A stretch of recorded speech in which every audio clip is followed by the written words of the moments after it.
Once in a while, you come across something. A certain animated something that defies all explanation. It cannot be reviewed. It can only be dissected like the contents of a fascinating post-mortem or a hideous freak of nature. These are not your average cartoons. These are something else entirely. These are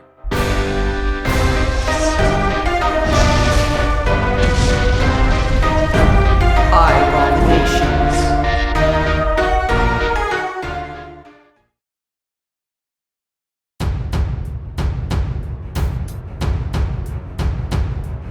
Humanity has achieved many amazing things over the course of history, many of them bad, but many of them good, too. Arguably, one of the most important things governing our way of life is the Ten Commandments, handed down by God to Moses in the Book of Exodus of the Christian faith. For eons, mankind has presented and reinterpreted the Ten Commandments into many performance pieces and stories, but none of them were ever so amazing as the animated anthology known simply as Cartoons for Christ.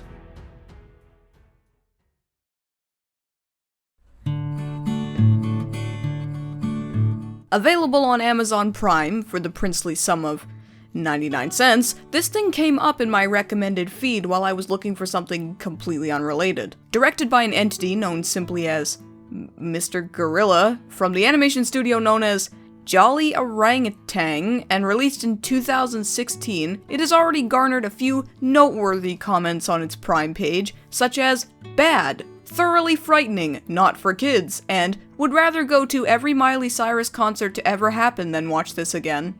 Harsh words indeed, folks, but could it be as bad as they say? Well, so let's sit our butts down. We'll take an honest look.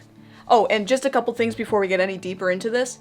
All the audio you're about to hear has not been tampered with in any way whatsoever. And also, no, I don't cover therapy bills of viewers, so don't even ask. Alright, let's get into this. It's time to go to sleep, Theodore. Hello, darling.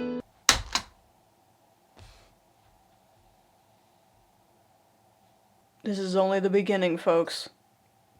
Okay, so for the first part of this train wreck, we have an old grandpa explaining to his granddaughter about the Bible before she goes to sleep for the night. Oh, not just any book. It's a book about the beginning of the universe, creation of man, of truths and lies, adventure, snakes, giants, kings, battles, floods, prophecies, and genocide, rape, murder, anti-intellectualism, misery, torture, homophobia, misogyny, racism, and...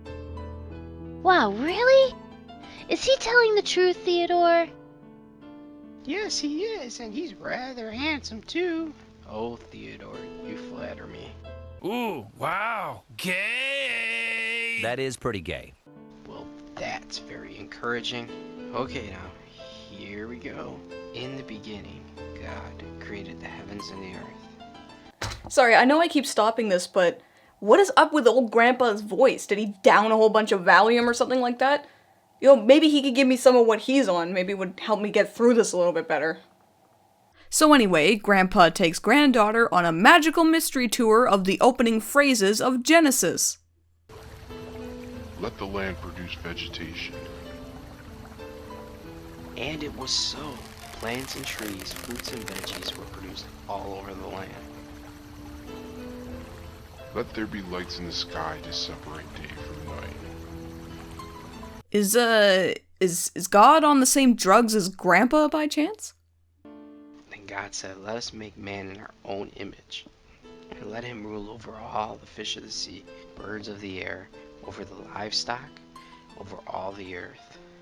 This was on the 6th day. Thus the heavens and the earth were created. On the 7th day, God rested from all his work. Well, that was horrible, and the audio balancing sounded like it was done by a 2-year-old, but, that's gotta be the worst of it, right? I mean, can't get any worse than that, right? The next segment is called Jay and Bonehead in Do Unto Others, and it is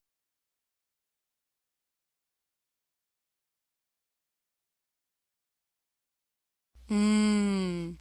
Bananas are delicious.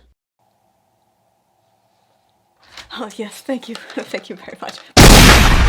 This segment follows two monkey brothers, one of whom sounds like Ren Hoek for some reason, as they sort of learn lessons from the Bible. We begin this segment with Jay throwing his banana peels out the window at the shark who lives in the lake below. The two then begin a feud about littering, and the rest...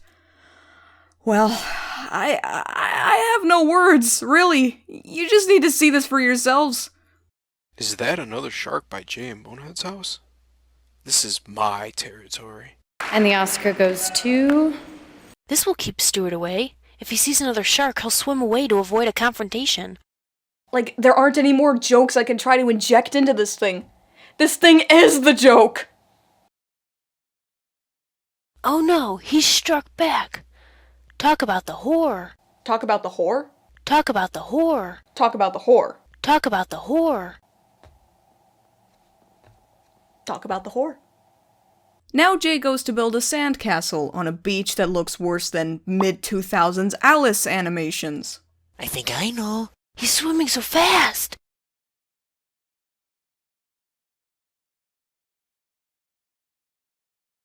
I'd like to remind everyone watching at this point that this was released in 2016. Can we see what else was released in 2016?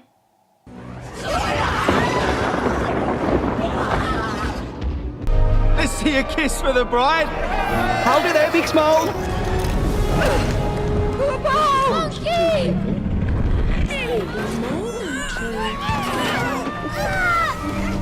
I am the Dragon Warrior.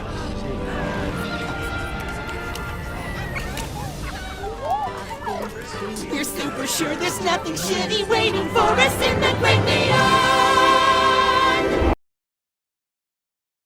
No, not my castle.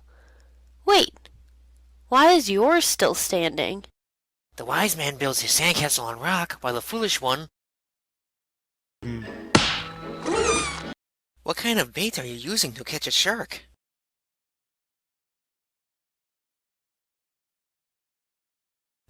Jay, when I asked about the bait, I wasn't volunteering my services. Be quiet, I think he's coming.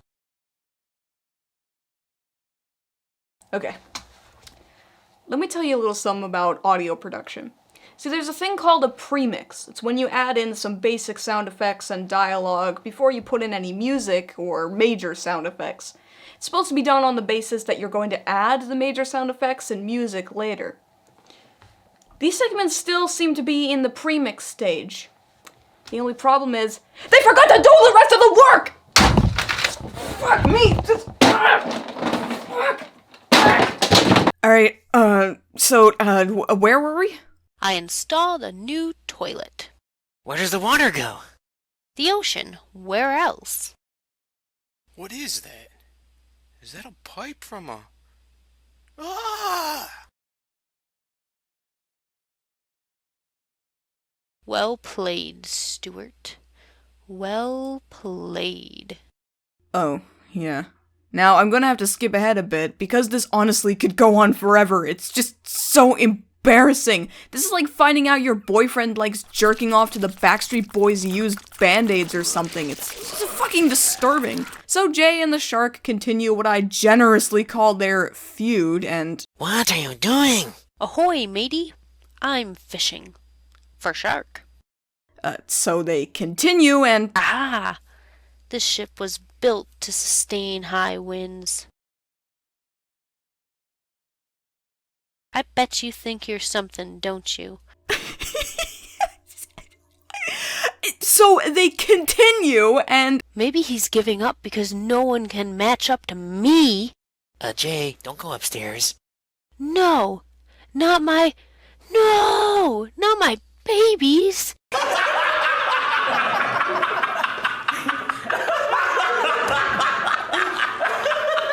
Come get breakfast, Jay, if you dare. You've crossed the line now, bub. I'll make you pay for this. What are you gonna do? You're barely able to hold yourself up there. That's okay. I can eat the bananas right here. You're polluting my water. I can't watch this. Yeah! You and me both! So, Jay and the shark's feud comes to an end in the same way most feuds come to an end, with a long BJ on the couch.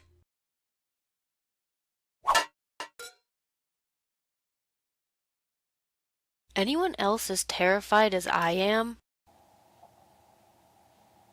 Yes. I don't want to move. I'm paralyzed with fear. Oh yeah, you really sound like it. I'm paralyzed with fear. It appears that Jay, Bonehead, and Stuart all heard a noise outside, so they go to investigate. Really though, what could be more terrifying than this? Ah! Sorry, I've been holding that in for a while now.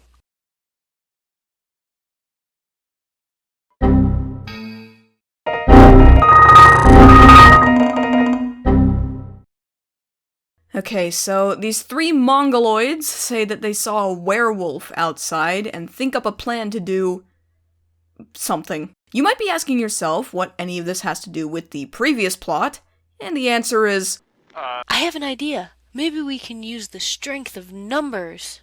The strength of numbers.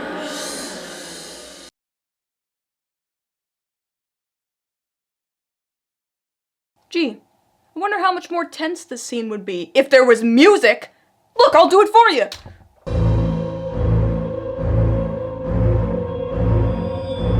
This scene goes on for so long, even the characters themselves get bored of being in the scene.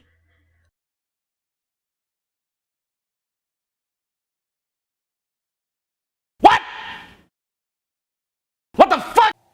Okay, you guys ready to see this werewolf? Like, really, get ready, it's pretty terrifying. Like, no, seriously, like, all of you with weak constitutions, you better look away, because it is pretty terrifying. Okay. I'm ready now.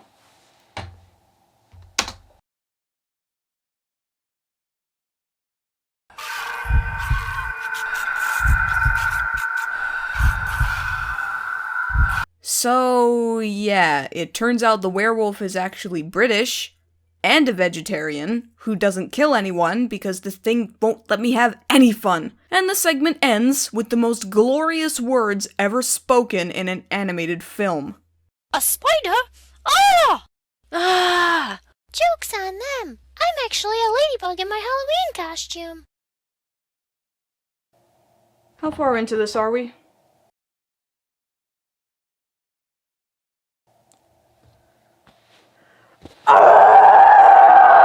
This next segment, entitled The Commandments, still stars Jay and Bonehead, and actually starts remembering that it's supposed to be religious. Bonehead comes back from Sunday school, reminding Jay to follow the 10 Commandments. The first two are pretty similar. You shall have no other gods before God, and you shall not have any idols.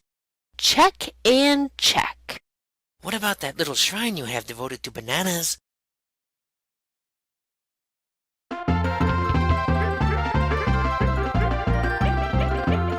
You shall not curse or misuse the Lord's name. Oh my...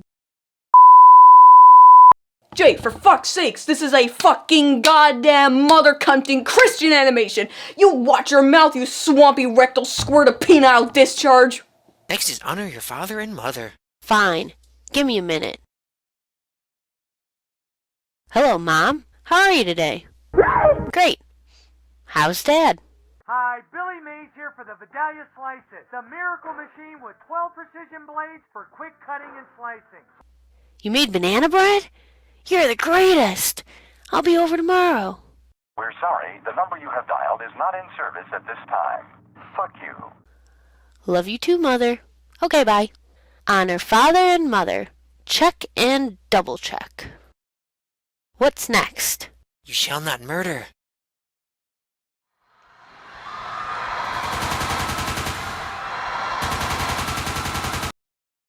Bananas are delicious and full of potassium. You shall not give false testimony against your neighbor. But I needed someone to blame. I think we're all starting to come to the conclusion that Jay is kind of a massive asshole, wouldn't you say? I think we learned a valuable lesson today, didn't we? We learned that Mother is making banana bread for us. Let's go honor her. No, we learned that. Wait up! I want banana bread too. Good night, and fuck you. Alright, I'm getting sick of talking about these monkeys now, so let's finish their segments with, "And you shall not steal," which begins with, What?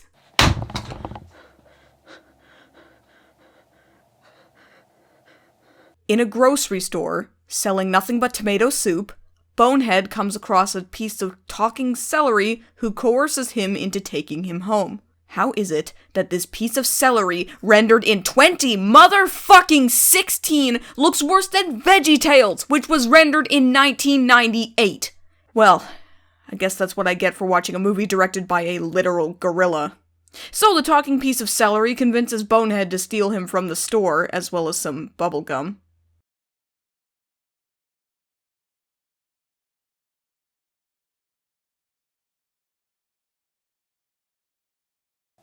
Can we see that again?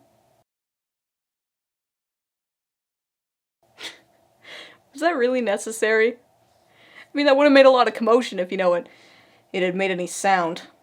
Jay, I have a new friend for you to meet. Bonehead, that's celery. I know, but he's still my friend. Why aren't you talking, buddy? Celery usually doesn't talk. Oh yeah, having talking celery for a friend. That's definitely the weirdest thing about this whole situation.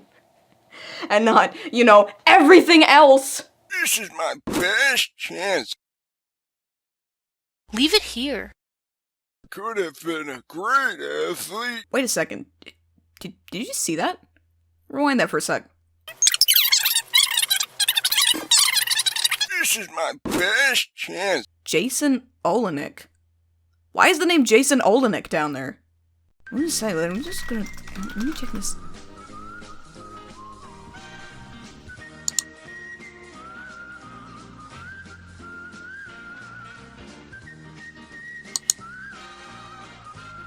That's definitely the short that's playing in this thing, called Never Too Old. Well, if my detective skills are up to snuff, I'd say we found our Mr. Gorilla. Well, Mr. Olenek, if you are the one behind this, I hope you're proud of yourself. Oh yeah, back to this talking celery abomination. Who keeps causing trouble around the house? It's alive! It's alive! Wait a second! Oh crap! It really is alive! Hey, maybe you could stick to one god-awful animation at a time, Mr. Olenek? Thanks. Cleo, did you take Jay's money? Yes, I did. You told me you were going to behave. No, I just asked if I could stay. I'm taking you back to the store. Wait, no, you can't do that. I hate it there. You should have thought about that before you started your crime spree. Oh no, the celery is going to have to leave now because he stole Jay's money. What a shame. So, the moral of the story is, if your celery happens to start talking to you, you shouldn't seek psychiatric help or check to see if you've been slipped hard drugs. Just do whatever you want, all the time, never worry about the consequences, and everything will work out just fine in the end. What a great fucking moral! This has been complete and utter insanity, but unfortunately, it's too much for one video. Click here for part 2 if you want to see what else this Eyebomination has in store.